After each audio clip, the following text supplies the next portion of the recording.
Once upon a time, there was a store in Athens called Dog Shoes that specialized in shoes of all kinds. One day, when an employee named Jimmy was on his way to work, he was stopped by his boss, Mr. Adams. Mr. Adams explained to Jimmy that he was impressed with his hard work as of late and wanted to promote Jimmy to store manager. Jimmy was very excited and couldn't wait to start in his new position. When he went into the store, Michelle and Brian, his co-workers now employees, congratulated him for the promotion he had just received, but it was time to go back to work. Jimmy and his employees went to work for the day as they normally would, consulting customers and selling shoes. It was business as usual. As the day went on, Jimmy watched over his employees as they worked, and everything seemed to be going really well. Jimmy thought to himself, being a manager was really easy and required much less work than before.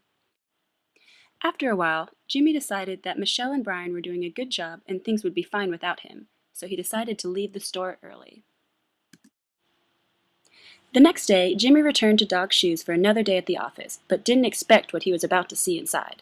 Everything was a mess. There were shoes everywhere. Nothing was ready for the new workday, and Jimmy was very confused and frustrated.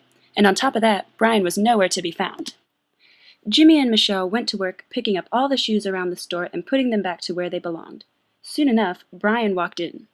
When Jimmy asked Brian why he was so late, Brian responded that he thought it would be okay since his manager had left early the day before.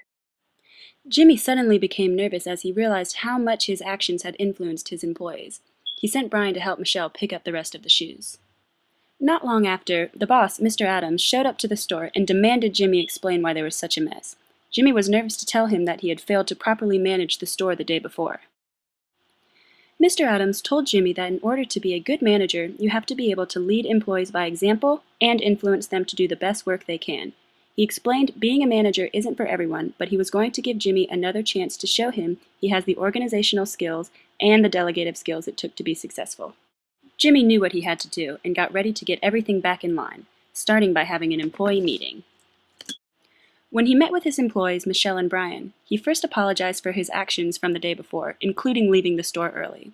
Then he took authority and began delegating tasks to each of the employees.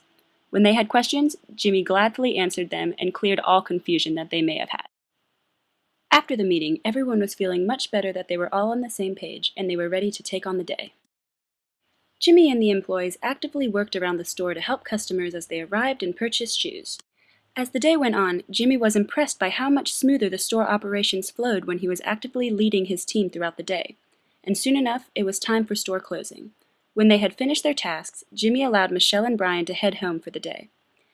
Although they left, Jimmy stayed behind to do one last check of the store to make sure it would be ready to open in the morning. While he was working, Mr. Adams came into the store and was extremely impressed with how everything was looking. He congratulated Jimmy on the great work he had did that day. He reminded Jimmy of the importance of leading by example and maintaining positive employee relations. Before he left, he expressed his confidence in Jimmy as a good leader and manager. Jimmy left that day feeling confident and excited about his work, and couldn't wait to return to the store the next day.